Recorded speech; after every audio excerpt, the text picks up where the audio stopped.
ایک انار کھانے سے دل 40 دن تک منور رہتا ہے۔ سب سے مقبول ترین وظیفہ استغفار ہے۔ بسم اللہ پڑھ لی جائے تو شرمگاہ اور شیاطین کے درمیان پردہ بن جاتا ہے۔ درود شریف روحانیت بڑھاتا ہے۔ ہو سکے تو کسی کاپی پر نوٹ کر لیں، زندگی بھر آپ کے کام آئیں۔ باوضو رہنے سے رزق اور عمر میں اضافہ ہوتا ہے۔ ہر جمعہ کو صدقہ دینے سے والدین عذاب قبر سے محفوظ رہتے ہیں۔ 40 دن دنیا سے بے رغبتی کرامات کو ایجاد کرتی ہے۔ جس گھر میں محمد نام کا بچہ ہوگا اس گھر میں ہمیشہ خیر و برکت رہے گی۔ کھانے کے بعد برتنوں کو انگلیوں سے صاف کرنے سے رزق بڑھتا ہے۔ جو قبلہ کی طرف منہ کر کے تھوکے گا قیامت کے دن وہ تھوک اس کی آنکھوں کے درمیان ملا ہوگا۔ دسترخوان پر سے گرے ٹکڑے اٹھا کر کھانے والا کبھی جنون کی بیماری میں مبتلا نہ ہوگا۔ جمعہ کے دن ناخن کاٹنے سے بیماریوں سے شفا ملتی ہے۔ جو شخص نوح علیہ السلام پر درود سلام بھیجے اس کو سانپ بچھو نہیں کاٹ سکتا۔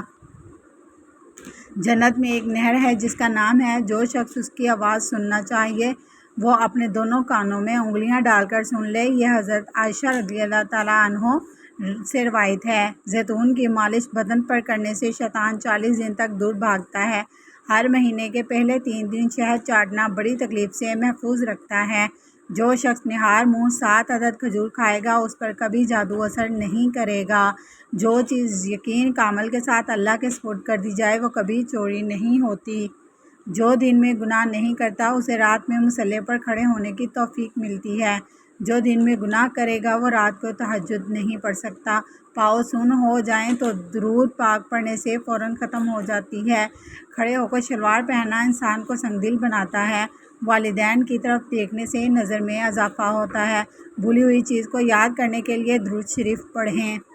جو عافیت کی دعا مانگے گا وہ ہمیشہ پرسکون رہے گا۔ قضائے حاجت کے وقت فلاش میں تھوکنے سے ذہن کمزور ہوتا ہے۔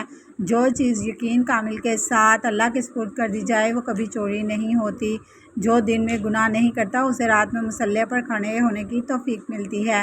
حضرت علی رضی اللہ عنہ فرماتے ہیں نرگس کا پھول سونگھنے سے برص جنون جذام سے محفوظ رہا جا سکتا ہے۔ وبا کے دنوں میں درود شریف پڑھنے والا وبا سے محفوظ رہتا ہے۔ سانپ دانتوں سے ڈستا ہے اور انسان آنکھوں سے، اس لیے ہمیشہ اپنی آنکھوں کی حفاظت کریں۔ جو عورتوں پر بری نظر ڈالتا ہے علم کا نور اس سے چھین لیا جاتا ہے۔ مسواک کو زمین پر رکھنے والا شخص جنون جیسے مرض میں مبتلا ہو سکتا ہے۔ حجاب کرنے والی خواتین کبھی کینسر میں مبتلا نہیں ہوتیں۔ بے پردہ عورت اور تنگ و باریک لباس پہننے والی عورت کی اولاد بے حیا نکلتی ہے۔ جس کو حضرت خضر علیہ السلام کی کنیت یاد ہوگی وہ ایمان کی حالت میں مرے گا۔ جس کی جتنی شہرت ہوگی وہ اتنا ہی بے سکون رہے گا۔ 2 خواتین کے درمیان چلنے یا بیٹھنے سے طبیعت میں بگاڑ پیدا ہوتا ہے۔ قبروں پر لگے کتبے پڑھنے سے ذہن کمزور ہوتا ہے۔ تیز خوشبو لگانے والی عورت ڈبل گناہ کی مرتکب ہوتی ہے کیونکہ اس نے مردوں کو اپنی طرف متوجہ کرنے کا سامان پیدا کر دیا۔ سنت نبوی کے طریقے پر سونے والا کبھی ہارٹ اٹیک کا شکار نہیں ہوگا۔ کھڑے ہو کر پیشاب کرنے سے انسان جلدی مقروض ہو جاتا ہے۔ دروازے اور دہلیز کی چوکھٹ پر جو بیٹھے گا وہ 1 ہفتے کے اندر مصیبت میں مبتلا ہو جائے گا۔ زنا ایک قرض ہے، ادائیگی ہر حال میں کرنی ہوگی۔ بچوں کے دانتوں اور مسوڑھوں پر شہد مل دیا جائے تو بچہ دانت آسانی سے نکالتا ہے۔ جو شخص دل سے شہادت کی موت مانگے اللہ اسے شہادت کی موت عطا فرماتا ہے چاہے وہ اپنے بستر پر ہی کیوں نہ ہو۔ جس گھر میں لیموں یا سفید مرغی ہو اس گھر میں جادو جنات نہیں رہتے۔ جس گھر میں کھجور ہوگی اس گھر میں کوئی بھوکا نہیں سوئے گا۔ اگر رات کو تہجد کے لیے آنکھ نہ کھلے تو عشاء کے بعد ہی 2 رکعت تہجد پڑھ لیا کرو۔ ایک وقت آئے گا کہ تہجد کے وقت خود آنکھ کھل جائے گی۔ رات کے وقت جنت کی ایک گھڑی آتی ہے جس میں وہ ہر دعا قبول ہوتی ہے۔ مسواک کرنے والے کو موت کے وقت کلمہ طیبہ نصیب ہوتا ہے۔ جو شخص ہر پل کلمہ طیبہ پڑھے گا اللہ اسے موت کے وقت کلمہ نصیب کرے گا۔ کسی اچھی چیز کو دیکھو تو ماشاءاللہ کہو، نظر بد سے محفوظ رہے گی۔ جو شخص قرآن پاک یاد کرنا چاہے اسے چاہیے کہ سب سے پہلے سورہ یوسف یاد کرے، باقی قرآن جلد یاد ہو جائے گا۔